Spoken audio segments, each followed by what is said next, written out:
Bismillahirrahmanirrahim. Assalamualaikum warahmatullahi wabarakatuh. Nama saya Wahid Prastiawan dan saya akan mempresentasikan laporan artikel KPMDR saya. Pertama yaitu pendahuluan. Pendahuluan ada 3 poin: anak, TPQ, metode sorokan, dan musalah al-barokah. Anak merupakan rezeki dari Allah SWT. Tidak semua orang mendapatkan rezeki ini kecuali hanya orang-orang yang dikehendakinya. Amanah ini harus dipelihara dengan baik dan terus-menerus dengan memberikan pendidikan yang baik dan benar. Baca sebagai salah satu aktivitas awal agar dapat mengerti Al-Quran kiranya sangat perlu untuk diterapkan bagi anak-anak. Anak-anak dianjurkan sedini mungkin diajarkan membaca Al-Quran agar muncul perasaan gemar membaca Al-Quran sehingga menghasilkan generasi Qurani.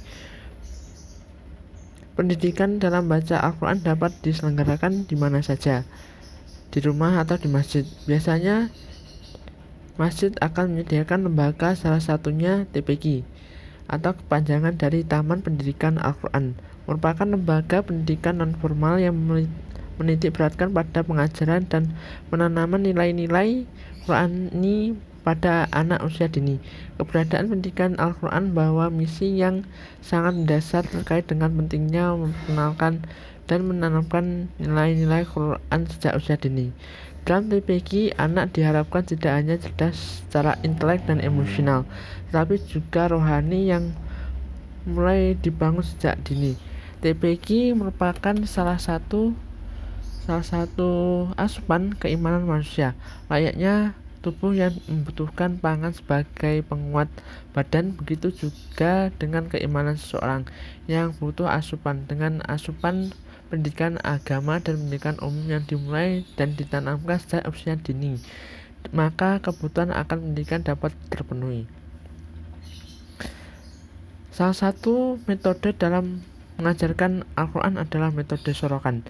Menurut Wahyu Tomo, metode sorokan adalah sebuah sistem belajar di mana para santri maju persatu untuk membaca dan menguraikan isi kitab di hadapan seorang guru atau kiai. Dengan menggunakan metode ini, memungkinkan hubungan kiai atau ustadz dengan santri menjadi sangat erat, karena kiai atau ustadz dapat mengetahui kemampuan pribadi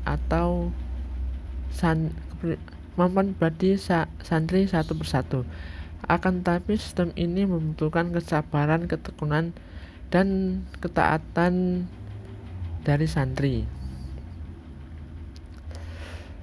Musalah al-barokah salah satunya musalah yang mendirikan sebuah TPQ, yaitu TPQ Al-Barokah. Taman Pendidikan Al-Quran Al-Barokah berada di wilayah Singosaran RT 1 RW 4, Kelurahan Singosaran, Kecamatan Jenangan, Ponorogo. Perekonomian masyarakat wilayah tergolong ekonomi menengah ke atas. Mayoritas anak kecilnya masih dalam kondisi belum bisa membaca Al-Quran dengan baik. TPQ Al-Barokah berada di wilayah ini. TPQ ini didirikan pada bulan Januari 2019. Jumlah siswa di TPQ adalah kurang lebih sekitar 20 anak. Hampir sebagian besar di anak di daerah ini mengikuti kegiatan belajaran membaca Al-Quran. Namun kurangnya tenaga pengajar dan metode pembelajaran yang kurang tepat membuat pembelajaran masih belum maksimal. Hasil pengamatan menunjukkan tidak setiap hari anak-anak masuk TPQ. Setiap hari rata-rata yang datang hanya ada 15 anak. TPQ ini tidak menarik biaya kepada siswa.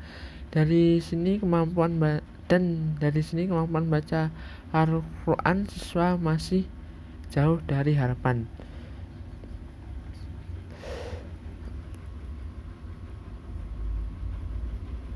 Dan latar belakang ada 3 poin, yaitu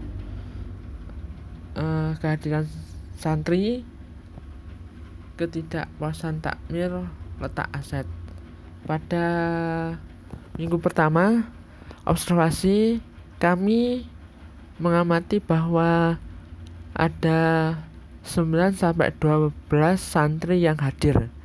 Dan saat kami mewawancarai petugas takmir, banyak dari mereka yang tidak puas dengan kinerja para pengajar di TPQ, karena pengajar di TPQ tidak terlalu memperdulikan tingkah laku para santri, sehingga santri berbuat semaunya seperti main di musola, di dalam musola, makan di dalam musola, tidak dicegah atau dilarang, sehingga hal itu membuat musola menjadi najis dan kotor, dan hal itu membuat para takmir merasa tidak puas dengan kinerja pengajar.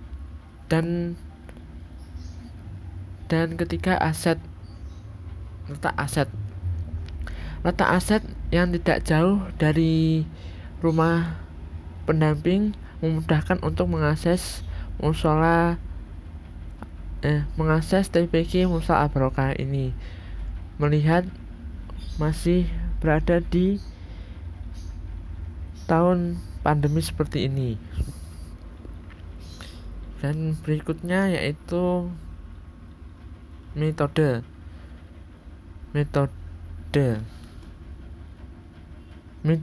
yang diterapkan dalam KPMDR ini adalah ABCD, yaitu Asset Based Community Development.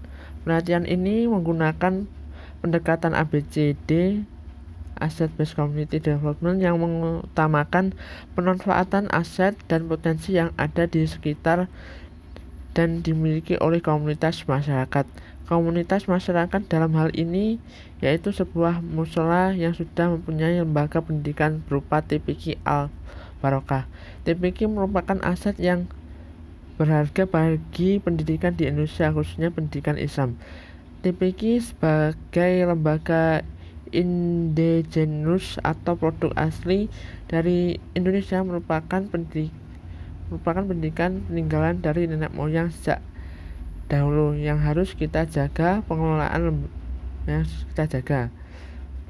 lembaga yang baik serta sumber daya manusia yang unggul merupakan potensi besar yang harus senantiasa kita gali dan dikembangkan untuk kemajuan pendidikan TPQ Al-Barokah. Musola Al-Barokah mempunyai potensi yang bisa jauh berkembang lebih pesat.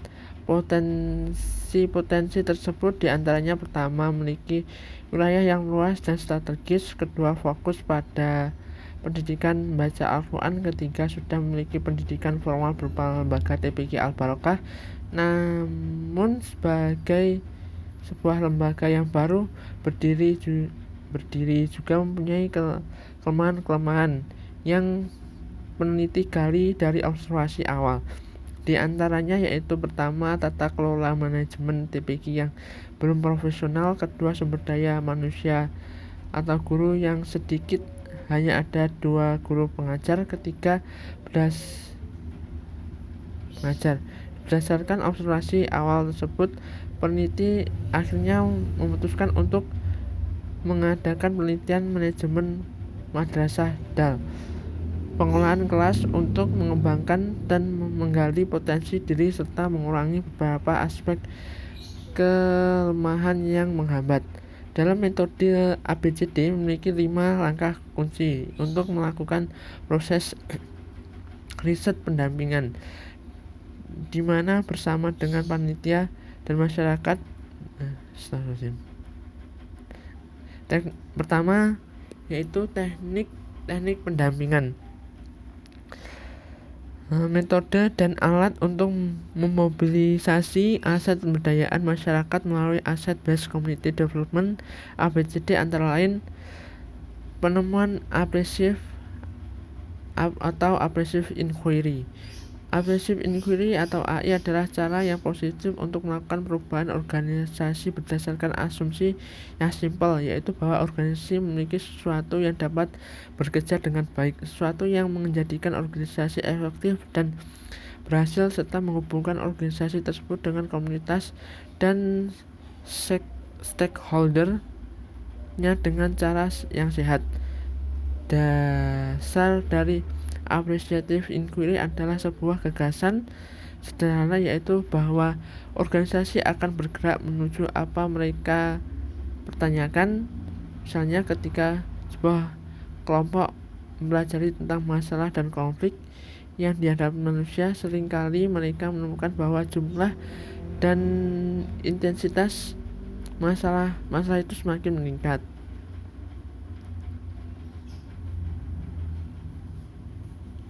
Dan berikutnya pemetaan komunitas atau community mapping. Fungsi dari pemetaan komunitas ialah untuk memperbaiki dan meningkatkan keterlibatan masyarakat dalam pemetaan, menyediakan pada masyarakat kesempatan untuk meninjau sebuah program untuk masa depan komunitas, proses pengumpulan dan pengembangan data, serta meningkatkan pengetahuan masyarakat tentang wilayahnya. Tujuan dari pemetaan komunitas ini adalah untuk masyarakat belajar memahami dan mengeksplor sumber daya yang sudah mereka miliki sebagai bagian dari kelompok. Kegiatan yang bisa dilakukan dengan baik sekarang dan siapa di antara kelompok atau masyarakat yang memiliki keterampilan dan sumber daya. Berikutnya pemetaan asosiasi dan institusi. Pemetaan asosiasi dan institusi yang proses interaksi menjadi dasar terbentuknya lembaga sosial yang terbentuknya karena dapat memenuhi faktor-faktor kesadaran akan kondisi yang sama dan orientas pada tujuan yang telah ditentukan, serta norma perihal aktivitas masyarakat yang cenderung yang sifatnya mengikat dan relatif lama dan memiliki ciri-ciri tertentu, yaitu simbol, nilai, aturan main, dan tujuan. Berikutnya pemetaan aset individually inventory skill. Hal ini dilakukan untuk memetakan potensi individu di masyarakat, baik secara berpikir, kognitif, cara bersikap aktif, dan cara perilaku psikomotorik. Kesemuanya menggambarkan kepribadian secara menyeluruh yang berada dalam suatu masyarakat. Dan berikutnya sirkulasi keuangan. Cara untuk membangun anggota masyarakat dalam memahami dinamika lokal dengan melihat dasar-dasar aktivitas ekonomi. Ketika komunitas sudah dapat mengidentifikasi hal tersebut, maka pengembangan komunitas dari faktor ekonomi dapat lebih dikembangkan. Dan berikutnya skala prioritas atau long hanging fruit. Skala prioritas adalah cara atau tindakan yang diambil dan dilakukan untuk menentukan manakah salah satu mimpi mereka bisa direalisasikan dengan menggunakan potensi peningkatan pendapat ekonomi masyarakat itu sendiri tanpa ada bantuan dari pihak luar. Dan berikutnya langkah-langkah pendampingan. Langkah-langkah pendampingan ada 5 poin. Yang pertama, discovery atau menemukan. Tahap ini penulis memulai melakukan wawancara dengan pengurus takmir, masyarakat, ustadz, dan para santri Al-Barokah. Hasil dalam observasi ini ialah bahwa masyarakat dan takmir sudah melakukan berbagai upaya untuk menunjang agar para santri Mushola Al-Barokah dapat dengan mudah untuk mempelajari membaca Al-Quran, namun masih belum maksimal, sehingga harus ditingkatkan lagi dalam segi metode ataupun infrastruktur. Masyarakat dan takmir menginginkan untuk mahasiswa juga aktif dalam kegiatan mushola seperti sholat berjamaah dan yasinan. Di samping itu, bertepatan dengan Hari Raya Idul Adha, mereka meminta untuk mahasiswa ikut dan membantu proses penyembelihan dan pendistributoran daging. ke masyarakat. Dan berikutnya dream atau impian. Setelah melakukan wawancara kepada masyarakat dan takmir mushola Al-Barokah, pendamping mulai mengetahui impian atau keinginan masyarakat dan takmir mushola Al-Barokah. Setelah mengetahui keinginan atau impian, maka langkah selanjutnya yaitu merancang sebuah kegiatan untuk memenuhi impian masyarakat dan takmir mushola Al-Barokah. Berikutnya yaitu desain atau merancang. Proses merancang ini merupakan proses cara mengetahui aset-aset yang ada pada masyarakat. Aset yang terlihat di wilayah desa Singosaren adalah TPQ Al-Barokah. Aset ini yang akan dimanfaatkan untuk memenuhi impian masyarakat desa Singosaren. Dan berikutnya define atau menentukan. Kelompok pendampingan sebaiknya membuat pilihan topik positif tujuan dari proses pencarian atau deskripsi mengenai perubahan yang diinginkan. Pendampingan dengan masyarakat terlibat dalam fokus group discussion FGD. Pada FGD, pendamping dan masyarakat menentukan fokus pembahasan. Dan berikutnya destiny atau melakukan. Fokus pembahasan yang akan dibahas berupa hal yang positif. Proses FGD tersebut bisa berjalan dengan lancar jika telah adanya kesepakatan pembahasan yang akan dibahas dalam diskusi antara pendamping dan masyarakat desa Singosaren serta takmir mushola Al-Barokah. Destiny atau melakukan ini tahap akhir yang melaksanakan kegiatan yang sudah disepakati untuk memenuhi impian masyarakat dari pemanfaatan aset. Selain itu untuk memenuhi impian masyarakat agar berkembangnya TPQ Al-Barokah. Dan berikutnya hasil mencakup 3 poin. Pertama, meningkatkan kehadiran santri TPQ Al-Barokah. Kedua, santri TPQ menjadi lancar dalam membaca Al-Quran. Dan ketiga, meningkatkan pemahaman terhadap tajwid.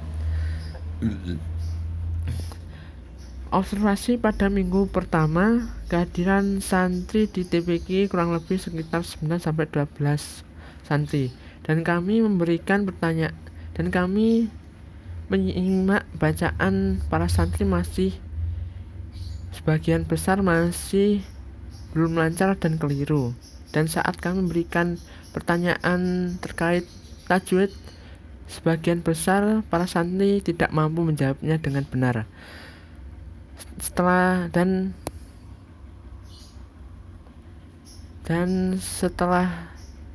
dilaksanakan pendampingan, kehadiran para santri bertambah dari 9-12 santri menjadi 15-20 santri yang hadir. Dan saat kami menyimak bacaan santri, mereka menjadi lebih lancar dalam membaca dan bacaannya pun menjadi lebih tepat. Dan saat kami memberikan pertanyaan terkait tajwid, mereka sebagian besar menjawab dengan benar dan lancar. Dan kesimpulan dari bahasan tersebut, maka dapat disimpulkan bahwa pelaksanaan secara keseluruhan berhasil. Hal ini dapat dilihat dari kehadiran dan pemahaman peserta didik terhadap materi yang telah disampaikan oleh pendamping. Sekian dari saya. Wassalamualaikum warahmatullahi wabarakatuh.